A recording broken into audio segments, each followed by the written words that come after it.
As I sit here reflecting on 2025, I've had some wins, I've had some losses. But even in my wins and my losses, I realized that I still was learning something. I don't want to diminish or act like God hasn't blessed me. My family is healthy. Children are healthy and alive. I'm healthy and alive, and a roof over my head and so many other blessings that I could go on and on about. If I was to be honest, I will also tell you that there are some things that I'm not so proud of. Some obstacles I've had to go through. Some challenges that I've had to bear. But in it all, I know I had to raise my hands and tell the Lord, I thank you. I'm telling you this because in the midst of some of the most difficult things I've gone through this year, I made a choice. And that choice was to trust God. And in the midst of that choice of trusting God, it has not been easy. I've gone back to the drawing board several times and asked God, did I hear from you correctly? Should I keep trusting you? Should I, because my feelings are hurt. My mind is all over the place. My personal spirituality, and what I mean by that is just my personal walk with God is fine. But I do have challenges in still hearing the word from the original place that I was listening to. And one day I'll probably do a video on the hurt that I've endured in 2025. But as of right now, by it being super fresh with a lot of people, I'm just still not ready. And I'm not necessarily over it yet. So I feel like when God has me on the other side of this storm, I can't wait to share the testimony then. Because I know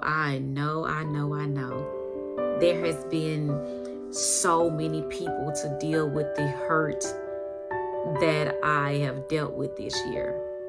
My cousin used the word that I overcame my lynching, it is hilarious to me, and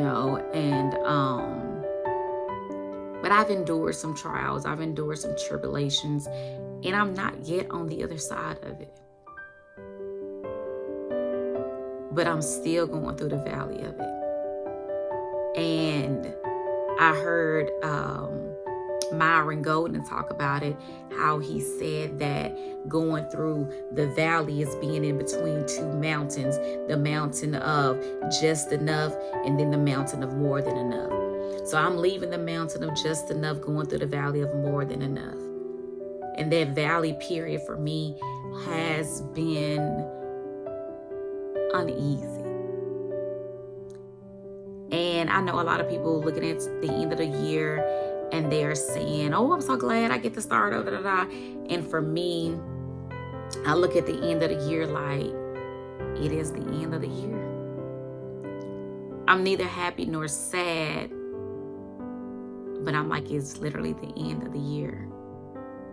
Things that I thought would be different by the end of the year hasn't happened, or I remember the beginning of the year and things were going on and I was like, oh my gosh, I got to deal with this, just certain things. And then it's like, hold up, I feel like 5 days ago I was just saying it was January. So how did we get to December so quickly? But nevertheless, it's been a challenge. And my goal with this video is basically wanting to tell everybody that you're not alone. You're not alone in the pain that you have felt in 2025, 2024, and previous years. And I want to tell you what helps me wake up every day, besides the Lord above. But what helps me get through the day every day is Romans 8:28. It's my anchor scripture. That knowing that all things work together for my good.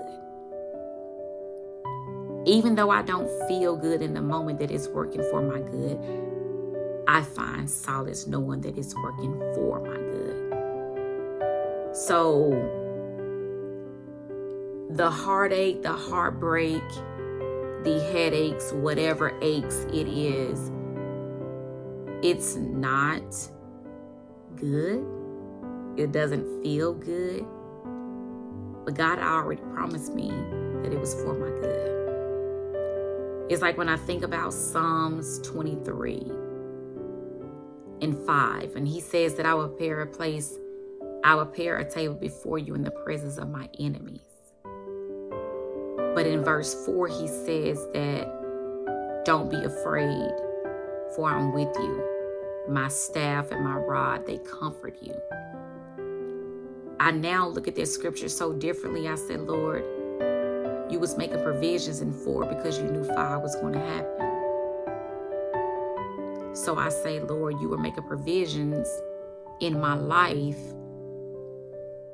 years prior, months prior, because you knew I was being this season and you knew I was going to need something to anchor me. And I've been anchored in the Lord to know that I'm in a place where he wants me to be, where he needs me to be. I wouldn't have never chosen this path if God hadn't placed me on this path. But since God has chosen me to be on this path, I said, okay, Lord, again, I either win or I learn, but I'm not going to lose being on this path. And I mean that with every inch fiber of my being. I said, okay, Lord. Shadrach, Meshach, and Abednego said, okay, throw me into the fiery furnace. It's cool, because I know God can save me. But even if he doesn't, I ain't finna worship your God. So I say that, okay, Lord, I want this, and that. But even if you don't, I'm good. I know you still got me. Man, even me saying it right now is just like, are you serious, Vanessa? But I'm like, yeah, I am. I have to do a devotion every day and say, come on, pick myself up. Then I say the words, and I'm probably going to butcher the words of Jonathan McReynolds' song, but it says something to, this is your world. I'm just living in it. I'm just growing through it. That's how I woke up. I said, okay, look, this is your world. This is God-sized problems. My life is a whole God-sized problem right now, okay? Hey, what can I do? This is God-sized problems. And I just touched briefly on this, but in 2022, my dad and my uncle passed away within 2 months of each other, and that taught me that I'm not in control of anything. I couldn't even cry enough, fight enough, cuss enough, punch enough, fight enough, whatever enough to bring my daddy and my uncle back. The 2 men that I've known all my life died 2 months of each other.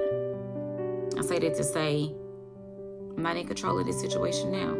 I can't cry enough, punch enough, throw enough, beat up enough people, do anything enough to get out of what God has me in this moment. I'm not in control. I pray that blesses somebody to know to relinquish the control that you think that you have to manipulate the outcome. And I say manipulate because you want to alter it from whatever God has called it to be. Let it be. I don't feel good. You want that job. You want this relationship. You want your children to be this. You want your spouse to be that. You want everything right now. But it's okay that it's not what it is that you want.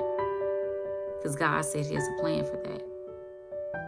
And God has the best plan. We don't know what we want. We just think we know what we do. And then when we get it, we're like, I want something else. On to the next. But nevertheless, I just pray that this helps somebody because it's difficult especially at the end of the year, crossing into a new year, we put so much emphasis on that. Challenge you right now. Don't put emphasis on the end of the year, the beginning of a new year, but put more emphasis on God being the same today, yesterday, and forevermore, and that He is never changing, no matter if the calendar, if the month, if the week, or if the day ends. God is still the same, and He is still faithful.